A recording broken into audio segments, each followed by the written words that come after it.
Hi friends, boil చేసుకున్న ఎగ్స్ని separate చేసుకొని ఆనియన్స్, చిల్లీస్, కళాయి స్టవ్ వెలిగించి కళాయి పెట్టి ఆయిల్ వేసుకొని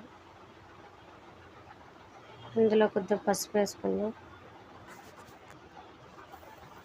కొద్దిగా కారం వేసుకున్నాం, ఎగ్స్ని అందులో వేసుకున్నాం. ఆ ఎగ్స్ బాగా వేగినాక బాగా వేపాలి.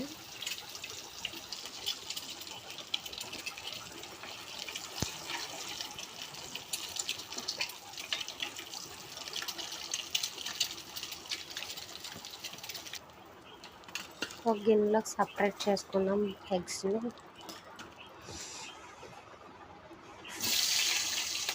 చిల్లీస్ 2 cups ఆనియన్స్ వేసుకుందాం.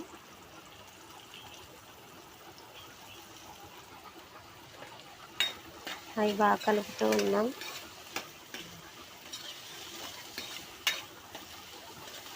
అవి బాగా వేగుతూ ఉండాలి, కలుపుతూ ఉందాం.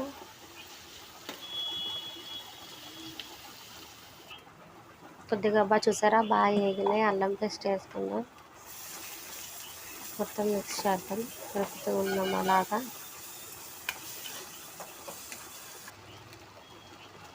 2 cups టమాటాస్ వేసుకుందాం.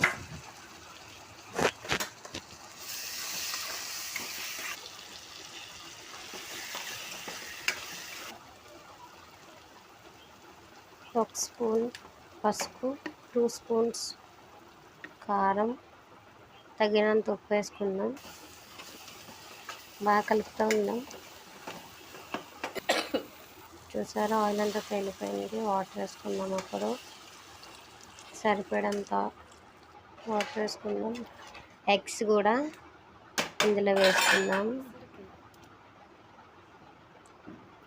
కలుపుతూ ఉందాం, దగ్గరికి అవుతుంది కదా.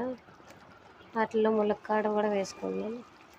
దగ్గరికి ఉడికిన తర్వాత, దగ్గరికి అయిపోయిన తర్వాత కొత్తిమీర జరుపుకుందాం. అందరికీ నచ్చింటే లైక్ చేయండి, సబ్స్క్రైబ్ చేయండి.